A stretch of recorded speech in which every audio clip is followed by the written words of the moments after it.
Bienvenidos viajeros, gracias por estar aquí. Yo me llamo Mari, soy de Venezuela. Welcome travelers, thanks for coming here. My name is Miss Mari and I'm from Venezuela.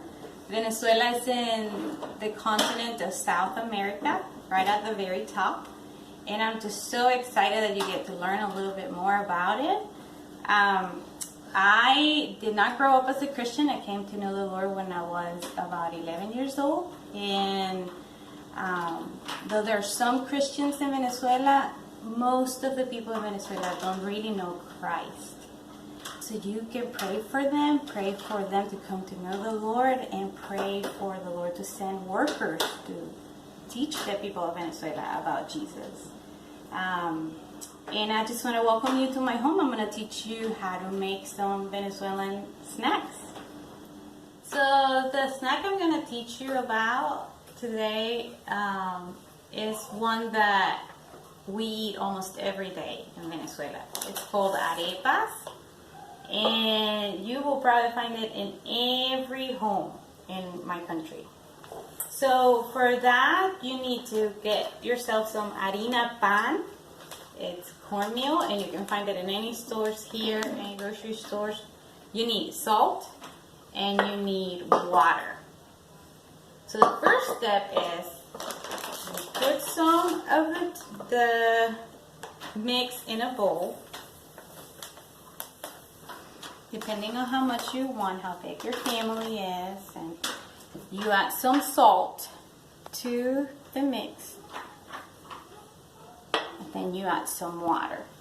It's very easy. 3 things: harina pan, salt, and water. Once you add the water, you want to work on the dough, and you want it to be soft, not watery, not crumbly, but very soft, so you can make your arepas.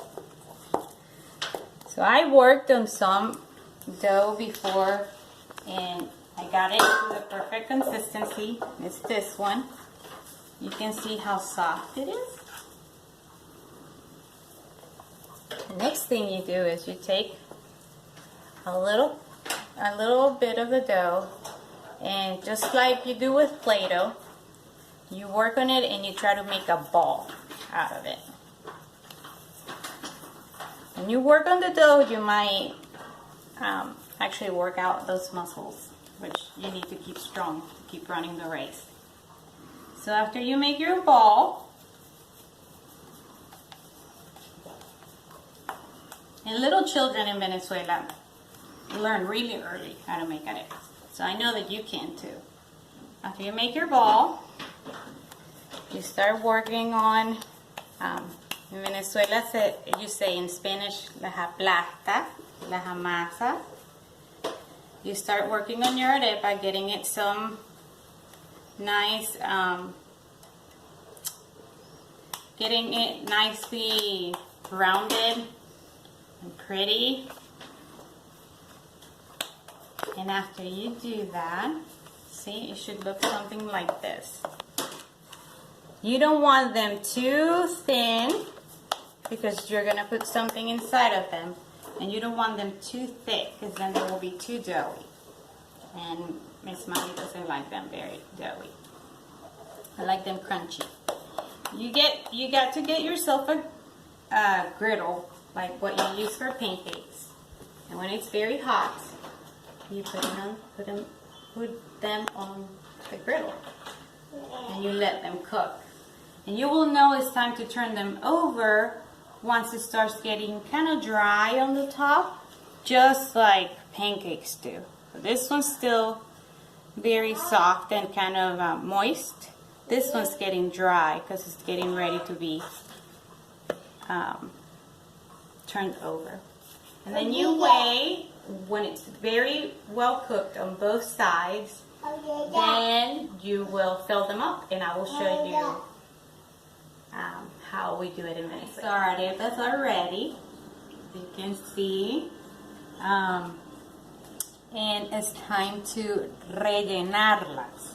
Try that one, rellenarlas. That means to stuff them.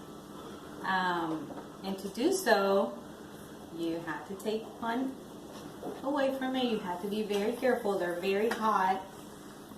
And you put it in your plate, and you have to choose what you want to put in your arepa. In Venezuela, you stuff arepas with all kinds of different things. My favorite and Caleb's favorite is black beans and white cheese and butter.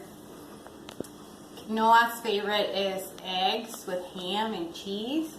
So you can do all kinds of different things. This time I'm gonna do chicken and cheese and butter. Butter's usually in all of the arepas. That's one part of the stuffing process that you cannot miss. So anyway, so for stuffing them, you take your arepa in one hand. You want to open a little, just kind of like a little pocket. See? You have to be very careful because the stuffing is actually very, very hot. So you open your arepa like a little pocket like this. And then you take some of the butter in your arepa. And you can take some of the cheese. This is Latin American cheese. It's not exactly like Venezuelan cheese, but it's the closest thing that I found here. And then you take, I'll take some of the chicken and put it in the arepa.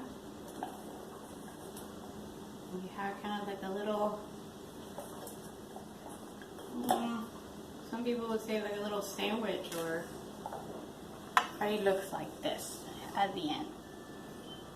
So if you want it just for a little snack, you probably want to make just little arepas. But these ones are big because it's, for us, it's dinner time. So we're making it for dinner. And the way you eat them is, this is about one of the very few things that Venezuelans eat just with their bare hands. So you take it like this, and you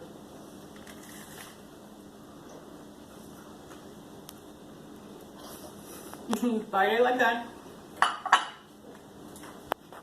and it's delicious. Thank you so much for spending time with me. I was so excited to get to teach you about Venezuela and about arepas. I hope you do make them and that you enjoy them. And keep praying for my country so that they will get to know Jesus. Ciao, nos vemos. Keep running the race.